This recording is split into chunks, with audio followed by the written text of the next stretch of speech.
आप में से काफ़ी सारे लोग जो हैं वो स्ट्रैटेजी के लिए पूछ रहे थे और मैंने आपको शुरू में ही बताया था कि हम हर लेक्चर में कुछ ना कुछ थोड़ी बहुत चीज़ें ऐड करते जाएंगे। आज हम डिस्कस करने वाले हैं अपने शेड्यूल के बारे में। ठीक है, हमारा जो मेन मुद्दा है वो है कि अब हमारे पास पूरा 1 साल कह सकते हैं या फिर उससे थोड़ा सा कम समय भी आप चाहें तो कह सकते हैं, वो हमारे सामने है। तो अब देखिए, यूपीएससी के अंदर अगर आपका दूसरा अटेम्प्ट है या तीसरा अटेम्प्ट है या फिर इससे ज़्यादा अटेम्प्ट हो चुके हैं, वैसे इसके चांसेस तो कम है, लेकिन अगर मान भी लिया जाए तो आप ये चीज़ समझते होंगे कि यूपीएससी के अंदर समय काफ़ी तेज़ी से भागता है, पूरा साल कब निकल जाता है पता ही नहीं चलता है। और अगर आपका ये पहला साल है तो इसके बारे में आपको अभी अंदाज़ा नहीं होगा। ठीक है, तो यहाँ पर पूरा समय कब निकल जाएगा पता भी नहीं चलेगा। इसी वजह से हमारे पास क्या होना चाहिए, हमारे पास पूरी एक गाइडलाइन होनी चाहिए। देखो, जैसे मान लीजिए एक व्यक्ति है, मैं आप ही का नाम लेता हूं यहां पर, मान लीजिए मेरे सामने है रमन।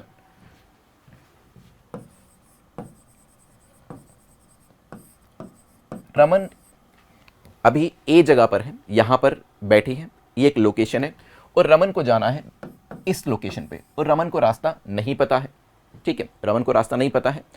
अब यहां पर रमन हिट एंड ट्रायल कर सकते हैं कि चलो बी जगह पर जाना है तो पहले मैं यहां जाता हूं, फिर वहां जाएंगे, कुछ इस तरीके से घूमते फिरते क्या होगा, काफ़ी देर के बाद हो सकता है किसी से थोड़ा बहुत पूछ के बी जगह पर पहुंच जाए।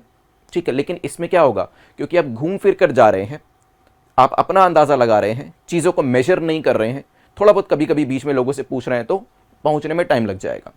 अगर हम दूसरी तरफ इसकी तुलना करते हैं एक ऐसी परिस्थिति से जहां पर आप ए जगह पर हैं और आपको बी जगह जाना है, लेकिन आपने क्या किया, आपने पहले ही गूगल मैप लगा लिया या फिर आप पहले से ही किसी से बातचीत करके गए कि ये जगह कहाँ पर है ताकि आप रास्ता देख पाएँ, तो आप सीधा ही यहाँ पहुँच गए और आपको समय जो है यहाँ पर काफ़ी कम लगा। अब ये कम समय क्यों लगा आपको, क्योंकि आपने पहले से ही इसकी तैयारी कर रखी थी और आपने अपना पूरा जो शेड्यूल है वो कह सकते हैं, अपना आइटिनरी है वो पूरा बना के रखा था। अब यूपीएससी की तैयारी के अंदर भी ऐसे ही है कि अगर आप तैयारी कर रहे हैं तो आपके पास आपकी daily plans, weekly plans, monthly plans और आपका जो ईयरली प्लान है वो होना चाहिए। ठीक है, एक दिन में आपको क्या क्या कवर करना है ये आपको क्लैरिटी होनी चाहिए। पूरे हफ्ते में क्या कवर करना है, पूरे महीने में क्या कवर करना है और पूरे साल में क्या कवर करना है, ये आपके पास क्लैरिटी होनी चाहिए। ये सबसे आसान होता है, पता है क्या कवर करना है, जितना भी सिलेबस है वो हमें क्या करना है, पूरे साल में कवर करना है। लेकिन परेशानी आती है यहाँ पर। ठीक है, तो यहां पर आपको डेली बेसिस पे अपने लिए टारगेट सेट करने पड़ेंगे। और एक चीज़ मैं और भी बता देता हूं आपको, एक रूल है और आपने इस चीज़ को महसूस भी किया होगा कि मान लीजिए अगर एक काम जो एक दिन में किया जा सकता है लेकिन उसको करने के लिए मैं आपको 3 दिन देता हूं, तो बहुत सारी परिस्थितियों में आप देखेंगे कि वो काम 3 दिन में ही जाकर होता है, वो एक दिन में नहीं होगा, क्योंकि मैंने आपको वहां पर एक्स्ट्रा टाइम दे दिया कुछ। ठीक है, लेकिन अगर एक काम एक ही दिन में होना है और मैं आपको एक ही दिन देता हूं तो वो एक दिन में भी हो जाएगा। और अगर कोई काम एक दिन में होना है लेकिन मैंने आपको कहा कि आप इसे आधे दिन में ही करिए, आप नोटिस करिएगा कि आप वो आधे दिन में भी कर जाएंगे, क्योंकि आप बहुत ज़्यादा एफिशिएंटली वहाँ पर बिहेव करेंगे। ठीक है, इसी वजह से इस तरीके के डेली, वीकली, मंथली और ईयरली टारगेट्स बनाए जाते हैं ताकि एक प्रेशर आपके ऊपर रहे। जिस चीज़ में एक ही दिन लगना चाहिए वहाँ पर आप एक ही दिन लें, जिस चीज़ में एक हफ्ता लगना चाहिए वहाँ पर आप एक ही हफ्ता लें। ठीक है, तो इस तरीके के टारगेट्स आपके पास रहने चाहिए। तो अगर अभी तक आपने अपना शेड्यूल नहीं बनाया है, so this is the high time, ये समय सही है बिल्कुल कि आप अपना शेड्यूल ज़रूर बनाएं। किसी भी तरीके की परेशानी आती है तो आप पूछ सकते हैं मुझसे कि किस तरीके से शेड्यूल बनाना चाहिए, हालांकि मैं यहाँ पर भी आपको एक्सप्लेन करके बता दूंगा। जैसे यहाँ पर बात करेंगे तो आपके पास दिन में मान लीजिए आपने कहा कि मैं 12 घंटे ही पढ़ूंगा या पढ़ूंगी, या फिर 10 घंटे ही पढ़ूंगा या पढ़ूंगी, या फिर कुछ लोग ज़्यादा पढ़ना चाहते हैं तो 14 घंटे भी रख सकते हैं। ठीक है, so it all depends upon, ये तो आपके ऊपर निर्भर करता है कि 10 घंटे पढ़ना है, 12 घंटे, 14 घंटे, ये आप डिसाइड करिएगा। लेकिन जब आप उठते हैं उसके बाद हर एक घंटे को किस तरीके से आपको यूज़ करना है, उसका इस्तेमाल कैसे करना है, वो लिखा हुआ होना चाहिए। जैसे 8 से 9 अगर आपने लिखा है कि मुझे इसमें क्या करना है, मुझे इसमें अखबार ही पढ़ना है। ठीक है, अगर मुझे न्यूज़पेपर ही पढ़ना है तो आप इसमें वो चीज़ लिखिए कि मुझे क्या करना है, इसके अंदर इस टाइम पर मुझे जो करंट है, करंट अफेयर्स को कवर करना है। मान लीजिए 10 से 11 के अंदर अगर आपको पता है कि मुझे क्या पढ़ना है, मुझे इतिहास ही पढ़ना है, तो ये चीज़ होनी चाहिए। इतिहास में भी क्या, मान लीजिए आपने लिखा कि मुझे पहला चैप्टर कवर करना है या दूसरा चैप्टर कवर करना है, तो ये सब चीज़ें आपके पास पहले से रेडी होनी चाहिए। आप ये खुद सोच कर देखिए, आप सुबह उठते हैं और आपको पता ही नहीं कि आपको पूरे दिन में करना क्या है, कोई टारगेट नहीं है, तो क्या होगा, पूरा दिन कैसे निकल जाएगा पता ही नहीं चलेगा, दूसरा दिन कैसे निकल जाएगा पता नहीं चलेगा, तीसरा दिन, चौथा दिन, पांचवा दिन, और इस तरीके से पूरा सप्ताह आपका खराब हो जाएगा।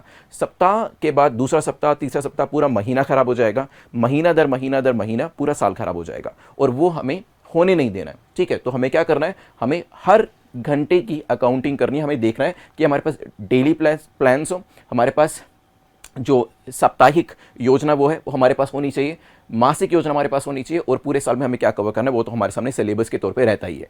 ठीक है, तो जब आप चीज़ों को मेजर करना शुरू कर देंगे, क्योंकि यहाँ पर पीटर एफ ड्रकर हैं, उन्होंने कहा था कि जिस भी चीज़ को मापा जा सकता है, मेजर किया जा सकता है, उसे इंप्रूव भी किया जा सकता है।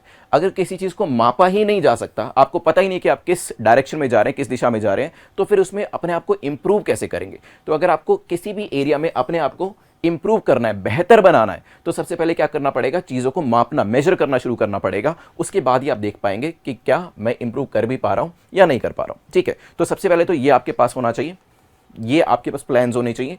सुबह उठकर नहीं देखना है कि हमें क्या कवर करना है, एक दिन पहले ही आपको पता है कि मुझे कल क्या कवर करना है, इस हफ्ते में मुझे क्या कवर करना है, महीने में क्या कवर करना है, और इस तरीके से आप प्लान बना सकते हैं। कहीं पे भी दिक्कत आती है तो आप मुझसे बात कर सकते हैं।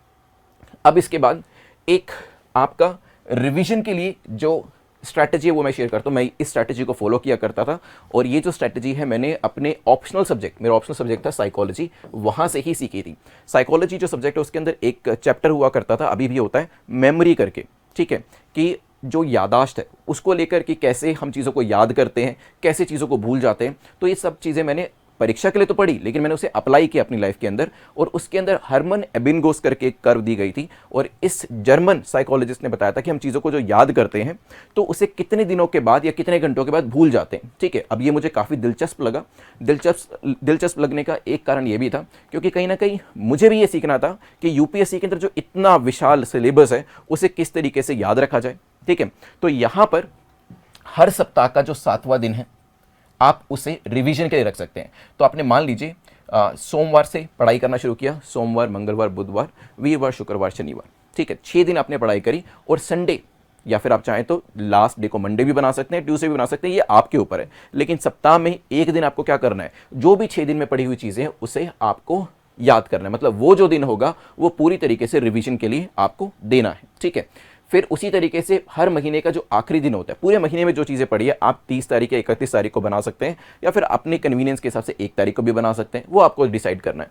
तो वहाँ पर आपको क्या करना है, पूरे महीने में जो जो चीज़ें आपने पढ़ी है उसको यहाँ पर रिवाइज करना है। इसी तरीके से अगर हम तिमाही की बात करते हैं तो उसमें अंतिम सप्ताह को रख लीजिए, 3 महीने में जो जो चीज़ें आपने पढ़ी हैं उस एक हफ्ते में आप उसको सिर्फ रिवाइज ही करेंगे, इस तरीके से कर सकते हैं। 6 महीने में भी इस तरीके से एक हफ्ता आप रिविजन के लिए रख सकते हैं। देखिए डेली रिविजन तो हो रही है, अब देखिए डेली बेसिस पे एक रिविजन हो गई, फिर हर सप्ताह एक रिवीजन हो गई, हर महीने एक रिवीजन हो गई, क्वार्टरली तिमाही में एक रिवीजन हो गई, फिर एक रिवीजन आपकी 6 महीने में हो गई, और फिर एग्जाम से पहले का जो 1 महीना है, जैसे अभी जो लोग 2024 के लिए परीक्षा देने वाले हैं उनको क्या बताया जाता है, उनको यही बताया जाता है कि भाई अब कुछ नया नहीं पढ़ना है, आपको पूरा का पूरा ध्यान किसके ऊपर देना है, पूरा का पूरा ध्यान आपको देना है सिर्फ और सिर्फ रिवीजन के ऊपर, मॉक टेस्ट अटेम्प्ट करने को लेकर। तो आप खुद सोचें, अगर किसी चीज़ को आप 6 बार पढ़ के जा रहे हैं तो वो तो आपको परीक्षा के अंदर याद रहेगी ही रहेगी, ना ही सिर्फ प्रीलिम्स के अंदर, लेकिन आपकी जो मुख्य परीक्षा है इसके अंदर भी, और आपका जो पर्सनैलिटी टेस्ट होता है, जो इंटरव्यू होता है,